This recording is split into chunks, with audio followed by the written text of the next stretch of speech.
Do you want to invest in cryptocurrency? Before you do, watch this video because in this video, we will highlight what is it all about and what are the risks.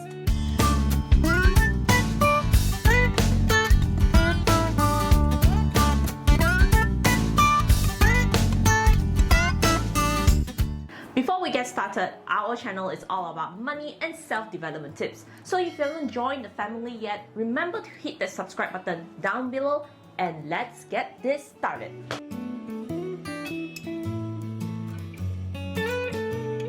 Like any other investment, we always recommend that you understand what and how it works first before investing in it.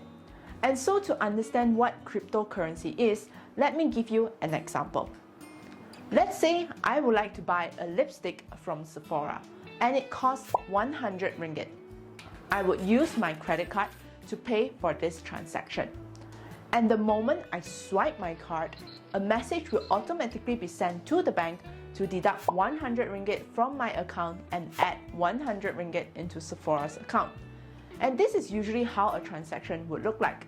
Now, what if I want to pay directly to Sephora without going through the bank? What if I want to keep my transactions private from the bank? I mean, it's my own privacy. And if the bank knows that I like to buy from Sephora, they can use this information to manipulate my behavior. For example, since the bank knows that I frequently buy beauty products, the bank can promote their credit card plans that have beauty product cashback to me because they know that people like me would be attracted to promotions like this. That's why there are many people out there like me who wants to keep their transactions private, because just by knowing what I buy, the bank can know what are my likes, what are my habits, and they can even know where I usually hang out. So if I don't want them to keep this information about me, I will have to find a way to pay Sephora without going through them. And that's where cryptocurrency concept comes in. You see, if I pay with my credit card, the bank will automatically know that it is me, Ying, who has just spent 100 ringgit at Sephora, because the bank has all of my personal information when I applied my credit card with them. But with cryptocurrency, I can create an account with a username like Ali123, and it does not require any other personal information from me. So I can spend 100 ringgit at Sephora under the name of Ali123, and no one will know that I, Ying, is the account holder of Ali123 other than myself. Because in the end, what really matters is that Ali123 has enough funds to pay 100 ringgit to Sephora. So we do not want to dwell deeply into how cryptocurrency works.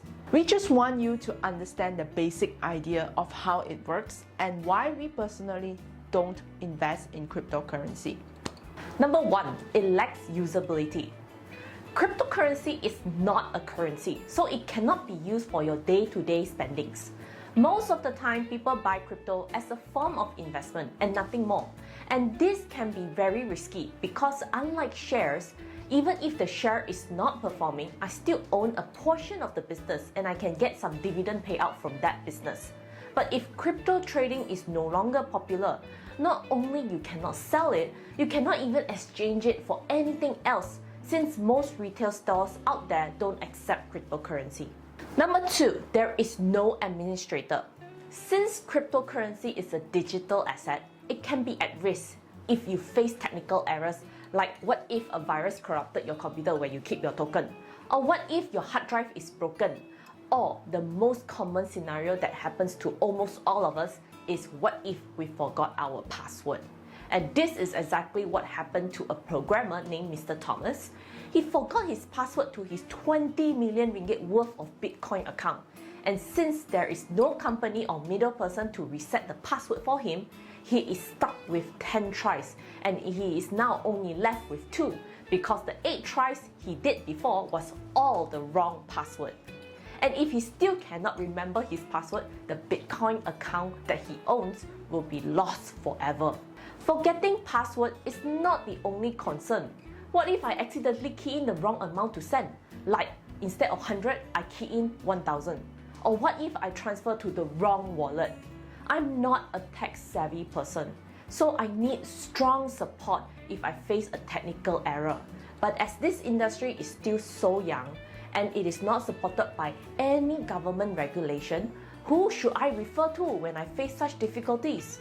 And is the process easy? Currently, there is still so much inconvenience and uncertainties when it comes to owning a cryptocurrency. So if you plan to buy one, just be prepared to know who you can ask for help when this happens and whether is their service reliable. Number 3, it's more like speculating, not investing. Whenever I invest in something, regardless whether that is shares or property investment, I will first do a lot of research before investing because I want to judge whether there is a possible future growth in what I invest. For example, like stocks, I will look at the company's business, background, or financial reports. Or when I invest in a property, I will look at the property, the neighborhood, or the location. But with cryptocurrency, there is no such data or report to refer to.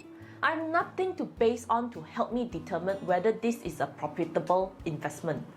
Most of the time, people buy based on news and trends and hopes that it can grow, basically speculating. For example, at the beginning of the year 2021, when Elon Musk shows interest towards cryptocurrency, the Bitcoin price shoots up about 20% and Dogecoin shoots up about 50%.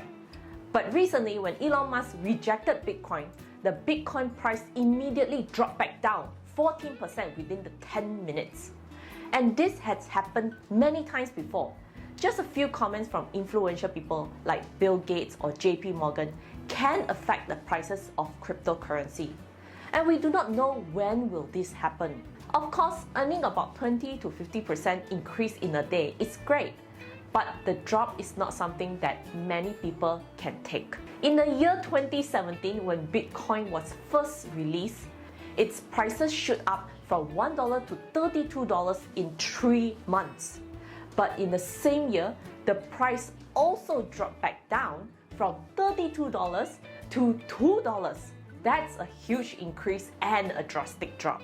Personally, I believe there are many other investments that can give good returns, supported with good amount of data and records.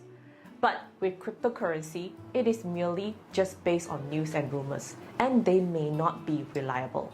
Number 4, fraud and scams. As I mentioned before, there is no regulation when it comes to cryptocurrency. So fraud and scams are quite frequent in crypto. There are many scammers today who tries to cheat investors with amazing returns through fake crypto projects that they start up. And for investors who don't really understand how crypto works, may get conned into it because of the hype. That is why government regulation is important when it comes to investments. It is to help lower the risk of investment fraud in the market. So until cryptocurrency gets government support, you will still face risk of having your money cheated. And on top of that, since it's not regulated, if the cryptocurrency exchange company decides to shut down, no one will compensate anything to me, and my cryptocurrency investment will be a total loss. In all honest opinion, we personally think that cryptocurrency is as risky as gambling, but it doesn't mean that we totally go against it. If you want to invest in cryptocurrency, you can, but you must understand the risk is very high. And like any other high-risk investment, you should always ensure that your savings or livelihood will not be affected if the investment fails. Just like gambling, it's not wrong to gamble, but it must be done in moderation. Again, thank you very much for watching our video. Do show us your support by giving us a big thumbs up and comment down below about how you feel about cryptocurrency. And if you have not subscribed to our channel, remember to hit the subscribe button down below so you won't miss out on our future videos. And we'll see you next time. Bye!